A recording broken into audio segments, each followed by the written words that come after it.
Por el Museo de La Salle. En esta ocasión nos acompaña de manera muy especial el ingeniero geólogo Edilbrando Patiño Barrera, ingeniero geólogo de la Universidad Pedagógica y Tecnológica de Colombia, máster en Ingeniería Civil con énfasis en Geotecnia de la Escuela Colombiana de Ingeniería Julio Garavito, profesional en la consultoría, asesoría, inventoría, supervisión y docencia.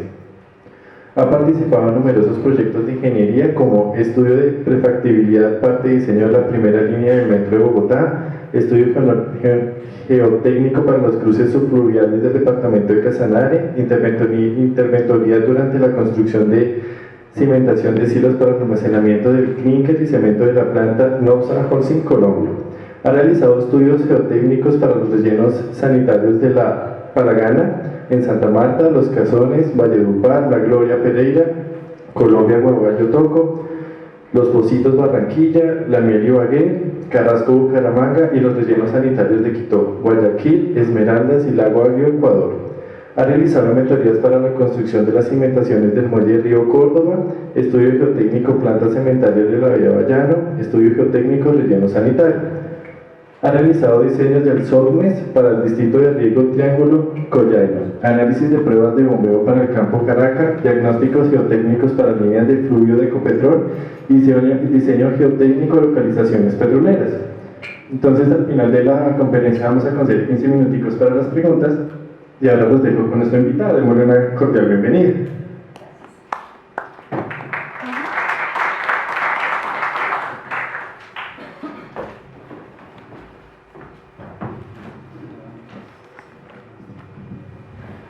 Bueno, muy buenas tardes. Para mí un inmenso placer estar participando en la tarde de hoy en el ciclo de conferencias que organiza la Universidad de La Salle. Quiero extender un agradecimiento muy especial al hermano Jorge Espitia, en compañía con el ingeniero Camilo Torres, que me invitaron a ofrecer una charla sobre la cristalografía y la mineralogía. Entonces, empecemos. Como decía el presentador, yo soy ingeniero geólogo.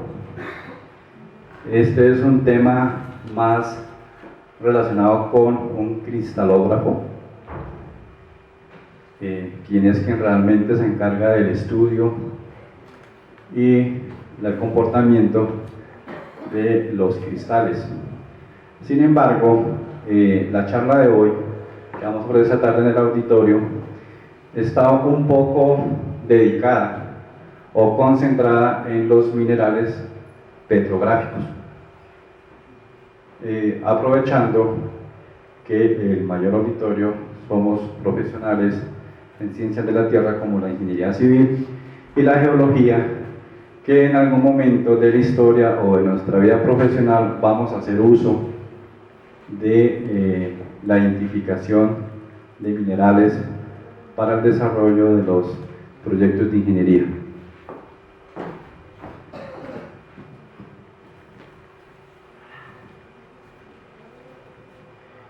Como les mencioné, la conferencia se llama Minerales y Cristales.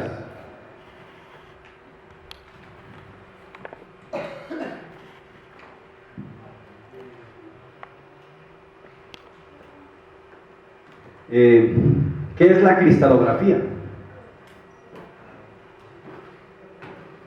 La cristalografía, según el diccionario de la Real Academia de la Lengua, lo define como la descripción de las formas que toman los cuerpos al cristalizar. Es una definición muy sencilla y muy clara de qué es la cristalografía. Otra descripción que encontramos es la ciencia que estudia el crecimiento, la estructura y las propiedades de los cristales. Parece ser muy sencilla la descripción, sin embargo es mucho más que esto. La cristalografía es una ciencia fundamental en la química, en la física, en la misma mineralogía, en la biología. Entonces, no es solamente una pequeña descripción, sino es una ciencia que acompaña a las demás ciencias y son fundamentales. De hecho, Es tan importante la cristalografía en las demás ciencias y en el mundo entero y en la vida cotidiana que la UNESCO ha declarado el año 2014 como el año internacional de la cristalografía en el mundo entero. En realidad, la cristalografía es la disciplina que estudia la estructura de la materia marcada por la atractiva simetría. Como vamos a ver más adelante, cómo estos cristales forman una simetría increíble. Muchos de nosotros relacionamos la cristalografía con estos brillantes, con estas piedras preciosas que van incrustadas en anillos, en collares y que adornan de alguna manera algún recinto, algún salón o el mismo cuerpo humano. Pero desde el mismo momento que nosotros salimos de nuestras casas, que nos levantamos, empezamos a tener contacto con los cristales. ¿Y de qué manera? Los cristales están presentes en la pasta de dientes, por ejemplo, basada en nanocristales.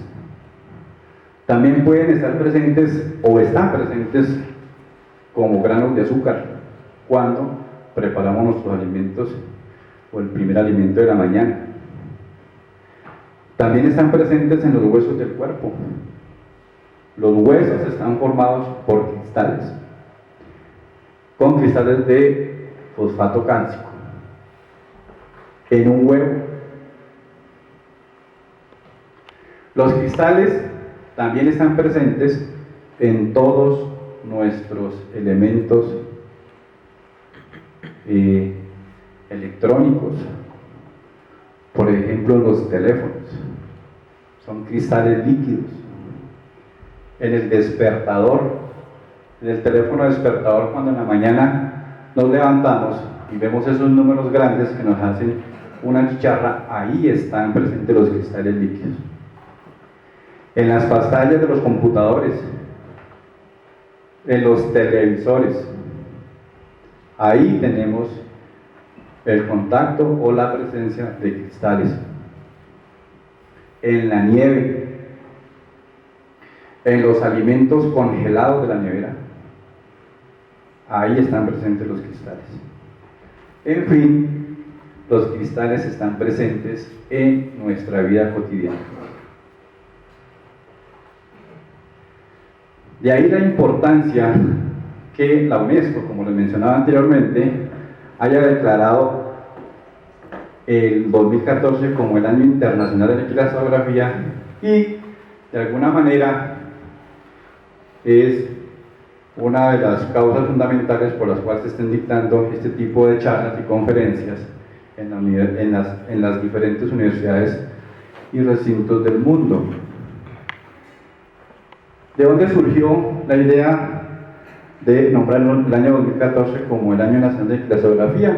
En una reunión del pasado 12 de diciembre en la ciudad de Londres, donde estaba la directora de la UNESCO, Irona Bokova, y dijeron, bueno, este año 2014 se va a celebrar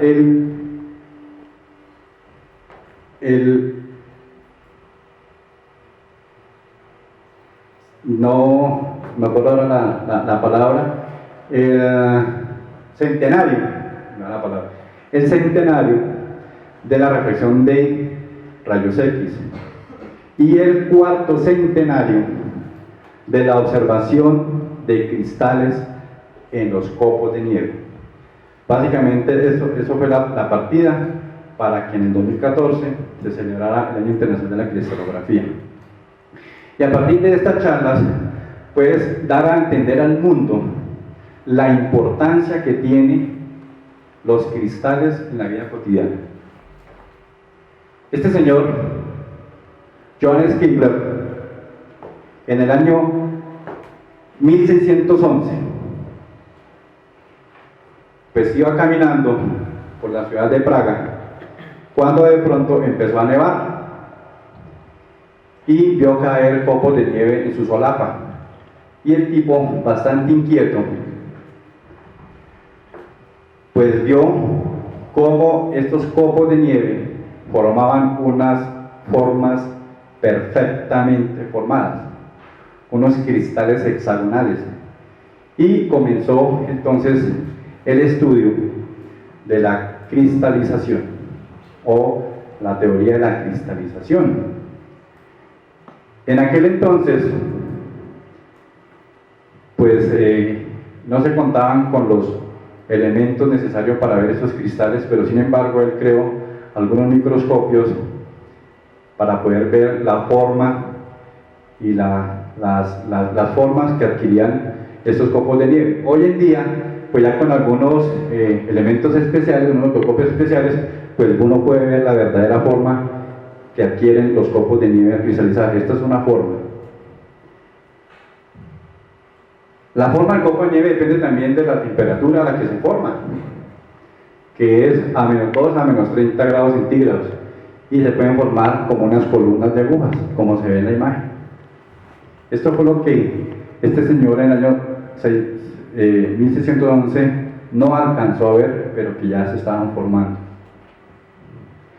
Debido a las propiedades de las moléculas del agua, los copos de nieve también se presentan en forma hexagonal. Esta es otra muestra de cómo un copo de nieve se cristaliza y la forma que adquiere. Siempre se forma alrededor de una pequeña impureza que puede ser polvo de aire. Alrededor de esta impureza es que se van formando estas bellezas de cristales. La forma más común en los copos de nieve es la de la dendrita estrellada, como la imagen.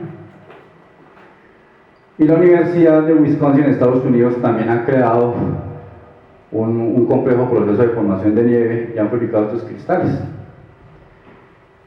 Cuando la temperatura alcanza o ronda los -2 grados centígrados, los cristales de los copos de nieve pueden adoptar una forma triangular, como la de la imagen. Bueno, bien, sigamos entonces con los conceptos de qué es un mineral, qué es un cristal. Un mineral es aquella sustancia natural, homogénea, inorgánica, de composición química, definida dentro de ciertos límites. Posee una disposición ordenada de átomos de los elementos de que está compuesto, y esto da como resultado el desarrollo de superficies planas conocidas como caras. Todos los minerales son cristalinos. ¿Y qué es un cristal? Es un cuerpo formado por un medio espacial, la materia cristalina, caracterizada por una propiedad fundamental, la periodicidad, que ya más tarde, vamos adelante, lo vamos a ver. Los cristales son cuerpos sólidos formados a partir de sustancias fundidas, líquidas o gaseosas. Por diversas formas de crecimiento se presenta una forma más o menos regular con las caras, vértices y aristas definidas. Y se pueden ver sus caras interiormente pues con los rayos X. Y la diferencia, otro concepto fundamental, que es un mineraloide. Un mineraloide es una sustancia natural que no es muy similar a los minerales, pero que sus átomos no están ordenados. Es el caso de la obsidiana, el ópalo, la limonita, el carbón, el lignito, el azabache o el ámbar, entre muchos otros minerales. Recordemos entonces cómo está conformada la corteza terrestre. La corteza terrestre está formada por un 50% aproximadamente de oxígeno, un 25% de silicio, y los dos forman la molécula de silicatos, que son los minerales más abundantes en la corteza terrestre.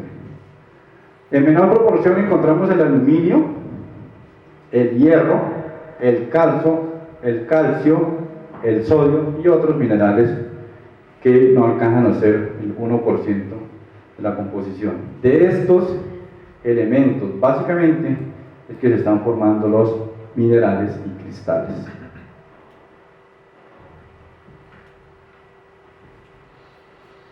Las propiedades de los minerales.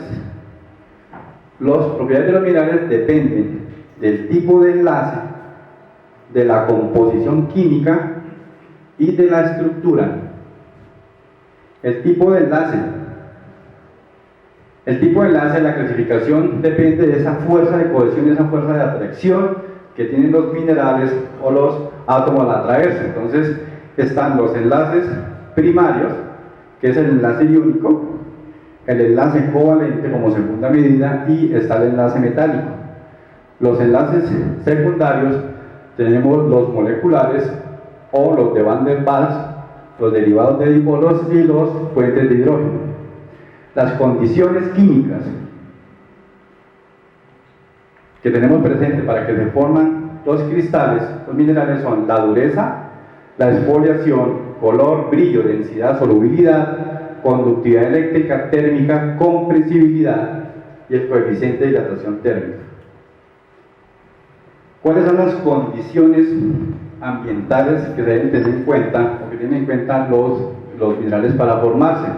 Los factores importantes son la presión y la temperatura. La presión y la temperatura, entonces, la composición química, el espacio, el tiempo donde se mantiene las condiciones de temperatura y los tipos de ambientes según la presión y la temperatura. En ambientes se pueden formar en ambientes sedimentarios, en ambientes magmáticos y en ambientes metamórficos. En los ambientes sedimentarios, la presión y la temperatura son bajas, los minerales que forman las rocas sedimentarias aparecen a poca profundidad. Los magmáticos son presiones y temperaturas muy altas y se forman a partir de la solidificación de los magmas o de la roca fundida. Y los ambientes metamórficos, la presión son muy altas y las temperaturas medias a altas, en contacto muchas veces con las placas tectónicas. Entonces, un cristal, para que se forme un cristal, siempre va a pasar por alguno de estos procesos.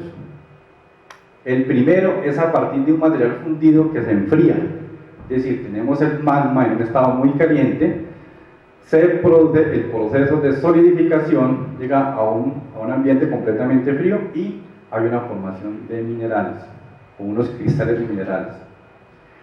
El segundo proceso es el proceso por precipitación de sustancias disueltas.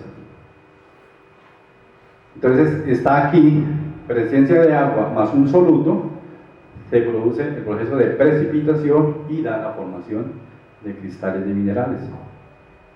Y el tercer proceso para que se forme un cristal es por sublimación de gases.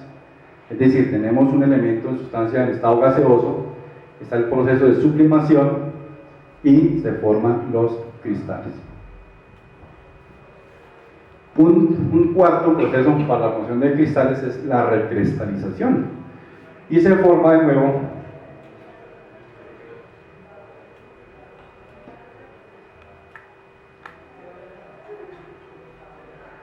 un nuevo cristal por la reorganización interna de los componentes de los cristales preexistentes. Básicamente, esas son las cuatro procesos por los cuales hay formación de cristales. Las redes cristalinas,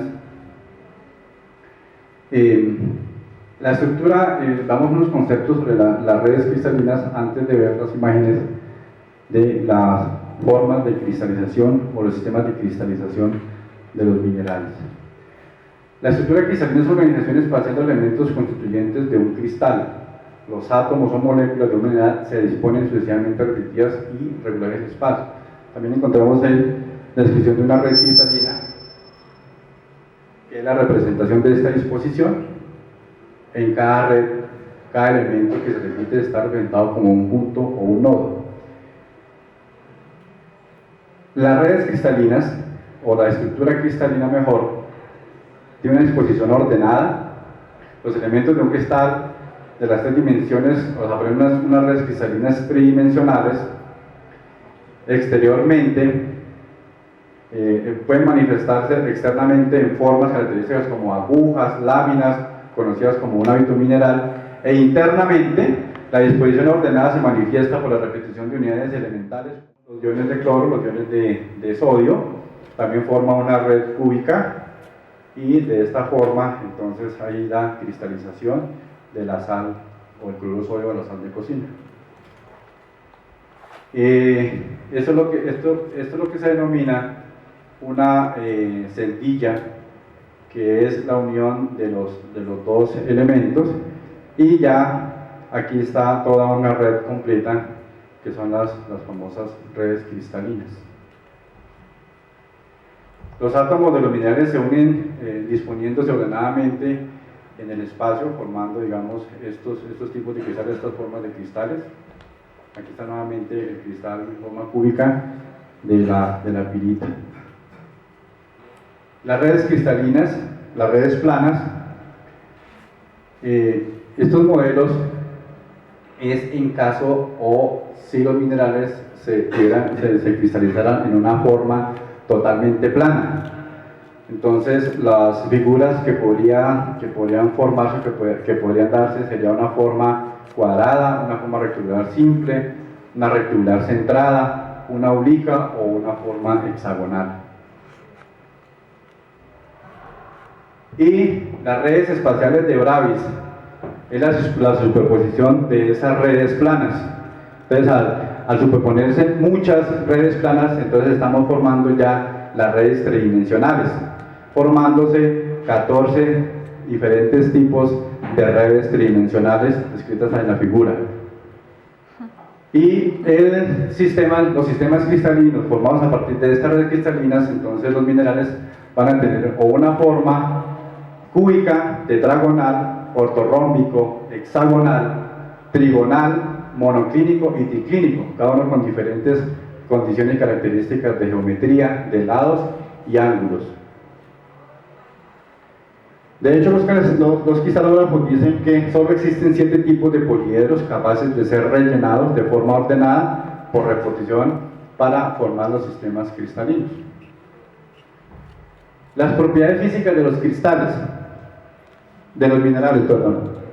El primer propiedad física de los minerales es la dureza, que es la resistencia que ofrece un mineral al ser rayado. Es la resistencia que ofrece al ser rayado. Entonces, para evaluar esa dureza de cada mineral, utilizamos la escala de Mohs. Y la escala de Mohs dice que va de 1 hasta 10, siendo el más blando el talco y terminando con el diamante. En esta tabla podemos ver cómo nosotros en campo podemos determinar la dureza de cada material sin ser expertos. Entonces, esta es la escala de dureza: talco, yeso, calcita, fluorita, apatita, ortoplasa, cuarzo, topacio, polindón y diamante. Y esto es lo que se raya. Entonces, digamos que el elemento más blando se puede rayar fácilmente con la uña. Y así sucesivamente uno va comprobando la dureza de cada material. Se puede rayar con la uña con más dificultad. Si llegamos al cuarzo, para comprobar si es cuarzo, uno perfectamente raya el vidrio. Si este mineral raya el vidrio, entonces es una dureza de 7. Y llegamos hasta el diamante, pues que es el elemento más duro en la corteza terrestre. Las propiedades físicas también encontramos la exfoliación. Y la exfoliación significa que se pueden separar, perdón con esto, me dijeron que tenían que tener cuidado, pero no tanto, se salta. Bueno, entonces la exfoliación lo que produce es que estos se pueden separar en láminas. Esa es la exfoliación. Entonces tenemos el caso de la mica, la galena, la fluorita y los yesos, que son son minerales que se pueden exfoliar fácilmente. Después les voy a pasar unas muestricas que obtuvimos de aquí del laboratorio, del museo, de los casi 50.000 muestras que la universidad cuenta. Escogimos uno de los más representativos. La densidad también es una característica física de los minerales, donde podemos determinar cuál es el peso determinado en centímetro cúbico. Este peso característico se describe generalmente compartiéndolo con el peso del volumen igual del agua. El número de masas resultante se llama peso específico o densidad del material. Entonces aquí tenemos algunos ejemplos. ¿Cuál es la densidad del cuarzo, que es 2.65, el oro, que es uno de los materiales más pesados, 19.3 kilogramos por metro cúbico. Uno de los materiales más livianos de la corteza terrestre es el litio, con apenas 535 kilogramos por metro cúbico, siendo aproximadamente 0.5 veces la densidad del agua. Y en el caso extremos podemos entender el iridio, que tiene 22.560 kilogramos por metro cúbico, es decir, la diferencia entre el más liviano y el más pesado es bastante notorio. Otra de las propiedades físicas es la tenacidad o la cohesión de los minerales. Entonces, es el mayor o menor grado de resistencia que ofrece un mineral a la rotura. Se puede identificar entonces como frágil, maleable, dúctil, flexible y elástico. El brillo es una propiedad física que describe de manera que la luz interactúa con la superficie de la roca. Entonces podemos tener brillos vítreos, como el cuarzo, la turmalina, un brillo resinoso, como la blenda o el azufre, nacarado, graso, sedoso, adamantino. Entonces, estos son los tipos de brillo, o cómo podemos nosotros identificar un mineral. El color, digamos que es uno de las propiedades físicas importantísimas del campo.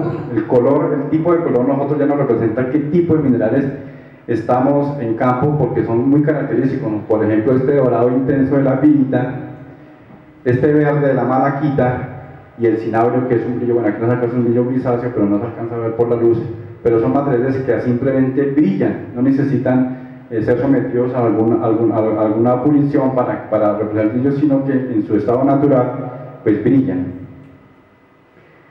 Los minerales petrográficos pues son los que mayormente constituyen las rocas en la corteza, y de acuerdo con los especialistas pues existen más de 10.000 variedades de cristales en la corteza terrestre. La clasificación general son los minerales silicatados y los minerales no silicatados. Los silicatados, como su nombre indica, tienen contenido de sílice, que es el componente más abundante de la corteza terrestre, y los no silicatados, como la calcita, alita y yeso. Entonces, esta es la molécula del silicio, del sílice, que es un átomo de silicio por cuadro de oxígeno. Esta es la cadena y la composición de la molécula más abundante de la corteza. Esta es otra distribución, el sílice con los 4 átomos de oxígeno. Los minerales entonces silicatados se clasifican en filosilicatos con su red, inosilicatos, ciclosilicatos, sorosilicatos, tectosilicatos y nesosilicatos. Los nesosilicatos, hay algunos ejemplos como el olivino, el granate. En el segundo grupo tenemos la epídota. En los ciclosilicatos están las cadenas cerradas. Entonces, como ejemplo, tenemos el berilo y la turmalina. Pero sigamos aquí, vamos a ver mucho más con algún ejemplo, una representación gráfica. Los nesosilicatos, los principales componentes o los minerales más característicos y que más han estudiado y que más abundantes son, entonces son la forcestita, que es esta. Este es en estado natural y este ya en estado de pulimento o que ha sido pulido. La falladita, con su componente de sílice, en su estado natural y su estado de pulimento, y está el granate. Dentro de los sorosilicatos, uno de los elementos más representativos es la epídota. Es el sistema de cristalización, su componente de silicato. Los ciclosilicatos, que es uno de los minerales más hermosos que se encuentran. Entonces está el berilo, que pulido pues es la esmeralda, y está la turmalina, que también se utiliza para fabricación de joyas y elementos de brillo. Los inosilicatos, entonces dentro de los silicatos tenemos los piroxenos, y su elemento representativo es el dióxido, su estado natural y su estado de pulido, y los anfíboles, que es la augita en su estado natural, con sus componentes de silicatos. Otro grupo, tenemos los filosilicatos, entonces, con sus elementos representativos, la muscovita, la biotita,